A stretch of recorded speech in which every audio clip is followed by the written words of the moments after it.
Hello, and thanks very much for joining us today on our webinar on Charities' ongoing obligations to the ACNC. I'd like to acknowledge the traditional owners of the lands on which we're presenting today, the Wurundjeri people. I pay my respects to elders past, present and emerging, and extend that respect to any Aboriginal and Torres Strait Islander people who are with us. I would also like to acknowledge the traditional custodians of the various lands on which everyone is joining us from today. My name's Anne-Marie and I'm from the ACNC's Education and Public Affairs team. This webinar will provide an overview of the ongoing obligations that registered charities have to the ACNC. We'll also outline the steps that your charity should take to meet them. It'll be helpful to newly registered charities or new board members. It's also an excellent refresher for charities that have been registered for a while. Now, when you signed up for this webinar, many of you said that you wanted a general overview of ongoing obligations, so we're going to focus on that today. We will cover how to use the ACNC Charity Portal, which is where you'll notify us of any changes to your charity and complete your annual reporting. And we're anticipating that this session will run for no longer than 30 minutes. Today, I'm joined by Shannon from our Education and Public Affairs team. Thanks for joining us, Shan. Thanks, Anne-Marie, and hi, everyone. It's great to be here, and I'm really looking forward to taking you through your charity's ongoing obligations today. Thanks, Shan. It's great to have you along. Before we get started, I'll go through some housekeeping details, which are on the screen now for you. We are using a new platform today, so there might be a few little hiccups. We really appreciate your patience if we do have any tech issues. We'll ask for your feedback at the end of the webinar, so please let us know how you found the platform. If you're having any issues getting into the webinar, you can try joining from your browser or from a laptop and computer rather than your phone. The important thing to remember is if you do have any trouble with the webinar, don't worry, you're not going to miss anything. We will send you the recording and all of the resources that we refer to after the webinar.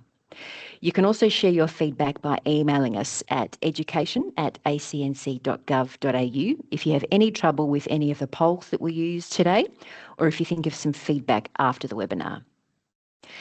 We will be sharing resources today on screen in the slides as part of the presentation and also through the Q&A tool, which is in the menu bar at the top of your screen, and it looks like a speech bubble.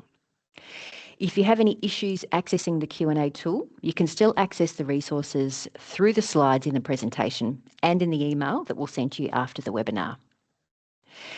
Like I said, after the webinar, we'll email you the recording, the slides, and all of the resources we mentioned. So don't worry if you happen to miss a resource link in the Q&A tool today, you'll receive them all afterwards.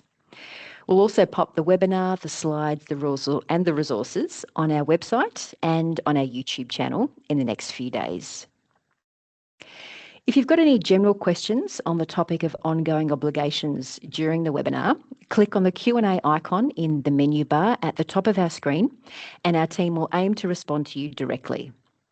We do have a lot of people joining us today, so we won't be able to provide specific advice relevant to your charity or its circumstances.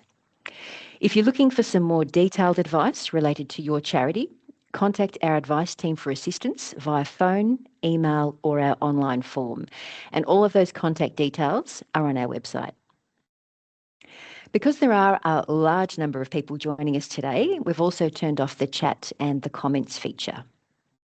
All right, let's get into learning about your ongoing obligations. Thanks, Anne-Marie. All charities have obligations to the ACNC, which they need to remain registered. Your first obligation is to continue to be a not-for-profit and have a charitable purpose for public benefit. You also need to notify the ACNC of changes to charity details, such as updated contact details or new board members. We'll show you how to do this in the Charity Portal later in this session. You need to keep operational and financial records related to your charity. And another obligation is to report to the ACNC annually through completing an annual information statement. Lastly, you are obligated to comply with the ACNC governance standards and external conduct standards if your charity operates overseas. We'll go into each obligation shortly in more detail, but first let's look at why they're important. So it's important for charities to meet their ongoing obligations to the ACNC for a number of reasons. Firstly, it's a requirement for your charity registration. To keep the benefits of registration, such as tax concessions, you need to meet your ongoing obligations. Your ongoing obligations will also help your charity stay on track. They outline the core steps your charity should be taking, not only to remain registered, but to be well run. Meeting these obligations also supports trust and confidence in the charity sector. And these obligations allow the public, which includes donors, beneficiaries and volunteers, to access accurate information about your charity and help them understand how a charity should be governed. This fosters a transparent and accountable charity sector. Before we jump into the detail of your ongoing obligations, it's important to note that your charity may also have obligations to other regulators. These might relate to things like tax concessions, fundraising, or your charity's legal structure. The ACNC works closely with other regulators to reduce red tape and the administrative burden on charities. We've shared some resources if you want to find out more about other regulators your charity might have and red tape reduction. Let's go into each obligation in a bit more detail, starting with your charity's obligation to maintain its charity status. This one is relatively straightforward. When your charity registered with the ACNC, it needed to demonstrate that it is a not-for-profit and had charitable purposes that are for the public benefit. This obligation requires your charity to continue to meet these standards. A not-for-profit is generally an organisation that does not operate for the profit, personal gain, or other benefit of particular people. For example, its members, the people who run the organisation, or their friends and relatives. Your charity's purpose is what it was set up to achieve. There are 14 charity subtypes you can be registered with based on your purpose, and your organisation might have more than one. This includes purposes such as advancing health, education, and religion. Your charity's work and purpose may change over time. For example, you might start as an environmental charity registered with the subtype of advancing the natural environment. Then over time, your charity's scope expands to protect animals. You can add and remove charity subtypes over time to reflect your charity's current purpose. One way you can check if your charity is continuing to be entitled to charity registration is to complete our interactive self-assessment tool. This tool is a great way to check that your charity is meeting its obligations and requirements for registration. If your charity is no longer eligible to be registered, for example, if your purposes are no longer only charitable, you can voluntarily revoke your charity registration. You can also do this if your charity stops operating altogether and is winding up. We'll show you where to do this in the Charity Portal shortly. There's a few things that you need to notify the ACNC of if you're a registered charity. Most of these updates can be made in the ACNC Charity Portal. We'll show you how to do this in a moment.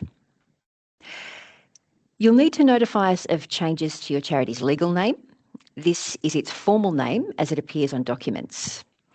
If your name changes, you'll also need to update your governing documents. They're also called your constitution, your rules, or trust deed to reflect your new legal name. You also need to tell us about any other changes to your governing document, such as a change to your charity's purpose. You may also need to let other regulators know if you change your governing document. The next one is your charity's address for service. Please make sure that this is an email that you check regularly. The address for service should be a generic email that multiple people in your charity can access to make sure you don't miss important reporting reminders or other important messages from the ACNC. If someone's away or leaves your charity, you want to make sure that you're still able to access your charity's address for service email. You can update your address for service email at any time in the Charity Portal or when you do your annual reporting. Your address for service will also appear with your charity's details on the register. Charities also need to notify the ACNC if there are any changes to responsible people, which are your charity's committee or board members or trustees. If someone new joins the board or a person leaves, don't forget to update your charity's list of responsible people. Like the address for service, you can do this anytime in the Charity Portal as well as in your annual reporting. It's really important to keep your responsible people up to date to make sure that the right people have access to charity information and can use the Charity Portal. You should let us know of these changes as soon as you become aware of them, but within 60 days if your charity is small or 28 days if your charity is medium or large. You also need to notify us if you think that your charity has breached the ACNC Act or not complied with an ACNC governance standard or an external conduct standard, and as a result is no longer entitled to be registered as a charity or registered under a specific charity subtype. The timeframe for doing that is 28 days, no matter what your charity size is. As mentioned earlier, to notify the ACNC about any changes at your charity, you'll first need to log into the Charity Portal, and we'll go through the steps on how to do that now. You can navigate to the Charity Portal from the ACNC homepage at acnc.gov.au. Look for the Charity Portal login button, which is located at the top right corner of the screen. We'll also put the direct link in the chat. You may already have an account from when you applied to register your charity, so you can use that. If you don't, you can sign up now. Just make sure you're using your own unique email address, not the generic charity email address. This is because your portal account belongs to you. Multiple people at your charity should have their own charity portal account, so someone will always have access if they need to update details and report. This could include board members, staff or trustees, or an accountant if you have one. This is what it looks like when signing into the Charity Portal. If you have any trouble either logging into the Charity Portal or signing up, we've got step-by-step guidance on our website to help you. Now, this is what your Charity Portal will look like when you sign in. You should see your name listed in the top right corner, and your charity's name should also appear under the My Charities heading. If you're involved with more than one charity, you might have multiple charities listed in your portal account. If you can't see your charity listed or another person's name is showing in the top right corner, please refer to the guidance on the Charity Portal help page. You can also contact our helpful advice team who'll be able to help you with any Charity Portal issues. Click on your charity's name to update your charity details. The first icon here is Manage Reporting, and this is where you go to submit your annual information statement. We'll talk more about this soon when we cover your reporting obligations. Next, you'll see the Manage People icon, and this is where you can add new responsible and authorised people. We mentioned responsible people earlier. They are your charity's board or committee members or trustees. You can also add and list authorised people who are not on the board but still have an authority to act on your charity's behalf, such as a CEO. You could also add an agent, such as a lawyer or accountant, as an authorised person. We have a template that you can use to collect the required information before you add somebody as a responsible person at your charity, which we've included in our resources. In Manage People, you'll also see a list of current responsible and authorised people. You can add an end date if the person's left or updated their position. Just remember that if you add an end date because that person has left, they will lose access to the charity in the portal.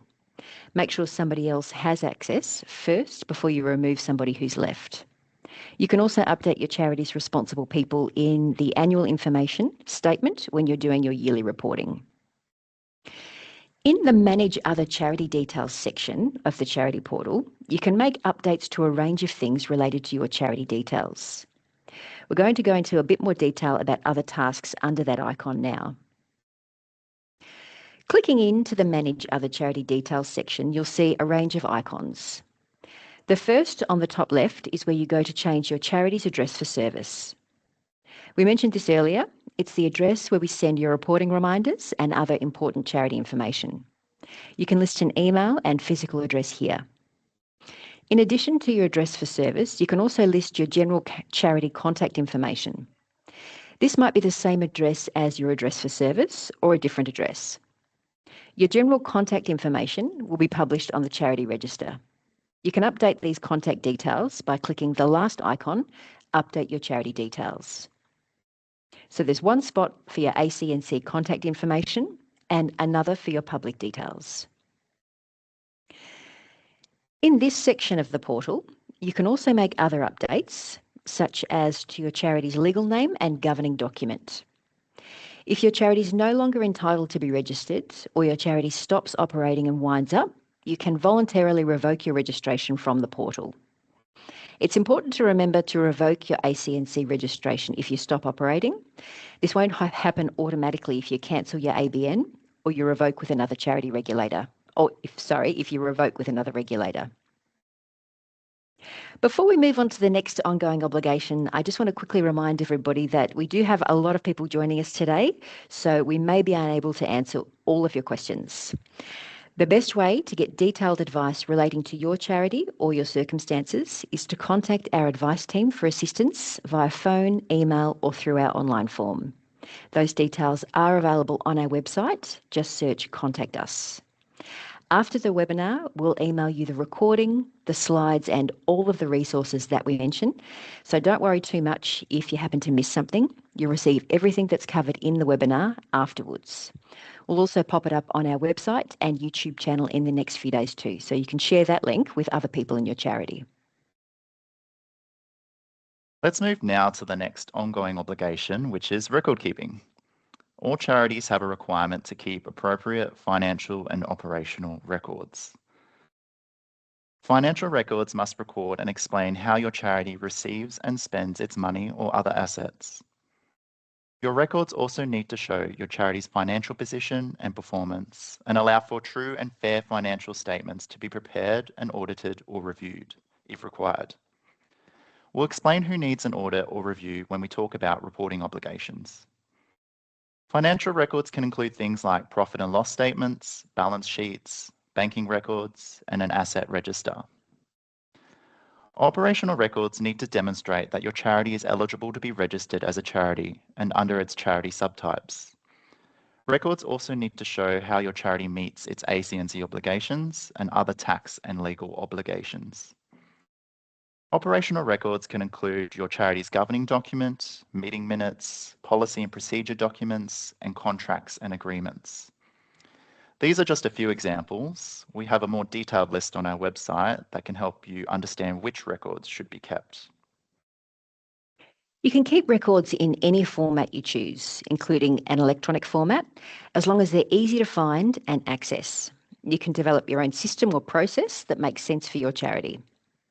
You need to keep the records for 7 years, and they need to be either in English or in a form that can be easily translated to English. You're not required to provide the records to the ACNC unless asked. If your charity operates overseas, you need to keep records relating to its overseas activities as well. Good record keeping will make your reporting obligations easier because you'll have all the information ready to go. Record keeping is also important to support charity governance and decision making. Poor record keeping can lead to fraud and financial misconduct, including charity funds being primarily used for the private benefit of its responsible people, rather than for achieving charitable purposes. It can also mean that things like conflicts of interest are not being documented properly, which can result in poor management and decisions that are not in the charity's best interests. Let's move on to the next ongoing obligation, which is reporting annually. Charities must submit an annual information statement, or AIS, every year. Some charities also need to provide a financial report. Your AIS will be due 6 months after the end of your reporting period. So if your charity reports for a calendar year, its reporting period will end 31st of December, and your annual information statement will be due by 30 June of the following year. You can have a look on the ACNC Charity Register to see your reporting period and due date. You can also see your reporting due date when you log into the Charity Portal. The only charities that don't report to the ACNC are Aboriginal and Torres Strait Islander corporations registered with the Office of the Registrar of Indigenous Corporations, or ORIC. These charities instead report directly to ORIC, who then shares information with the ACNC. Now, we won't go into too much detail about the AIS in our webinar today. We previously held a webinar that covered the full 2025 annual information statement in detail, so you can watch that on our website for more information. We also published a detailed guide about the AIS each year with information about how to answer each question. You can complete your AIS in the Charity Portal in the Manage Reporting section that we mentioned earlier. The AIS asks about your charity's activities and finances, and there'll be questions covering basic charity information, charity programs, employees and volunteers, income, expenses and assets. As we mentioned earlier, you'll also have the opportunity in the AIS to review your charity's current list of responsible people. So if you've forgotten to update them, you can add or remove people here. The exact questions will vary a little depending on your charity's size and its other characteristics. If your charity is small, providing a financial report with the AIS is optional. Large charities need to submit an audited financial report, and medium charities need to provide a financial report that's either reviewed or audited. Reporting annually is really important for transparency in the charity sector. The information that you provide in your AIS appears on the ACNC Charity Register, unless you meet specific criteria for certain information to be withheld. This allows members of the public, including potential donors, beneficiaries and volunteers, to understand how your charity operates. The charity program information from your AIS helps even more people find your charity, as you can search based on location, beneficiaries and type of program to find charities. The last ongoing obligation relates to governance, and this includes the ACNC governance standards. Charities that operate overseas also need to meet the ACNC external conduct standards, which we'll talk about next. The ACNC governance standards are a set of core minimum standards relating to charity governance and how a charity is run, including its processes, activities, and relationships. Your charity does not need to submit anything to the ACNC to show that it meets the governance standards, but you need to be able to provide evidence of meeting the standards if requested. Because the governance standards are a set of high-level principles instead of precise rules, each charity must decide how it will comply with them. The appropriate steps for your charity might depend on its size, operating locations, and activities. The governance standards don't apply to basic religious charities, which are charities with the purpose of advancing religion, which meets 6 specific criteria. There are 6 standards. The first standard requires your charity to demonstrate that it is a not-for-profit with a charitable purpose. We spoke more about this earlier when talking about maintaining your charity status. Governance Standard 2 requires charities to take reasonable steps to be accountable to their members and allow their members adequate opportunities to raise concerns about how the charity is run. One way you might meet this standard is by having an annual general meeting, or AGM, each year. If your charity doesn't have members, such as trusts, this standard doesn't apply. Under the third standard, your charity must not commit a serious offence, such as fraud, under any Australian law or breach a law that may result in a penalty of 60 penalty units or more.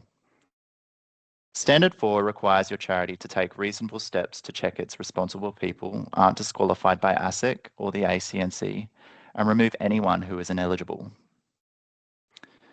Governance Standard 5 outlines the key duties of responsible people. These duties include acting with reasonable care and diligence and always behaving honestly and fairly in the best interests of the charity and to help further its charitable purposes. Responsible people must not misuse their position or any information they obtain through their role, and they are required to identify and disclose any conflicts of interest.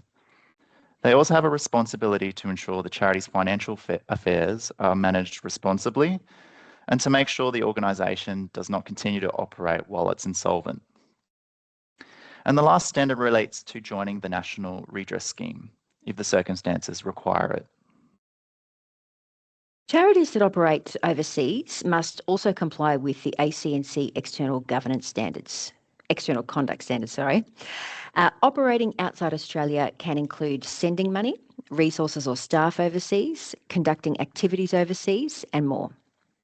Basic religious charities need to meet these standards if they operate overseas, even if they don't need to meet the governance standards. There are 4 external conduct standards. Standard 1 covers the way a charity manages its activities overseas, how it's required to control the finances and other resources it uses overseas, and the requirement to comply with Australian laws. Standard 2 requires your charity to obtain and keep sufficient records for its overseas activities on a country-by-country basis. Standard 3 is about combating fraud and corruption, so having processes and procedures in place. And Standard 4 requires your charity to protect the vulnerable people that it works with when conducting its overseas operations. We have videos about all of these standards on our websites if you want to learn more, and we also have quizzes to test your knowledge. And that brings us to the end of our webinar.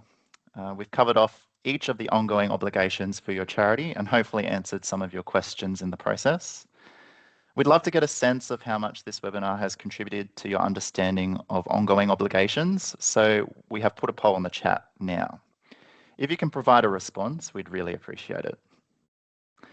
Now, I know we've covered a lot of information in our webinar today, so we're just going to leave you with a few key takeaways of what you should be thinking about right now. The number one thing you should be doing right now is making sure you have access to the charity portal. When you log in, you should see your own name in the top right corner, not the name of someone else at your charity. And under the heading My Charities, you should see your charity's name. If you need help, you can visit the portal help page using the link we've shared in the chat, or call our advice team on 13 22 62 from 1 to 5 p.m. Victorian time. Remember, the charity portal is where you notify the ACNC of changes in your charity and also submit your AIS. So it's incredibly important that you can access this. The second tip is know when your AIS is due. You can see this in the portal or on your charity's page on the register. Our advice team can also help you if you get stuck. And third, keep records. Charities are required to keep operational and financial records, and having this information handy when it comes time to submitting your AIS will make the process so much easier. The final thing to remember is the importance of a handover process at your charity. If you leave, it is vitally important that you pass on what you know about your charity's ongoing obligations to someone else. Check out our charity's handover checklist and contact our team if you get stuck. We've provided lots of links to resources today to help you with your ongoing obligations, and within the next day or two, you'll receive an email from us with the recording of the webinar, the slides that we've used, and the resources that we've mentioned as well. Feel free to share that email with other people in your charity to make sure that everyone's aware of their ongoing obligations. If you have any questions, you can contact us on 132262 from 1 p.m. to 5 p.m. Victorian time on weekdays. You can also keep up to date with ACNC information by subscribing to our newsletter or by following us on social media. The details are up on the screen now. We'd really love to hear your feedback, so we're going to put up a quick poll in the chat to help us continue to improve our work. We've tried a new platform today, and we'd love your feedback on that. If you can respond using the poll in the chat, we'd really appreciate it. You can also share your feedback with us via our email, education@acnc.gov.au. Thank you to team members Maria, Julie, Gabby and Bree for helping with the questions coming through the chat, and Anne-Marie for co-hosting today. Thanks again for joining us to learn about your ongoing obligations to the ACNC. Have a great day.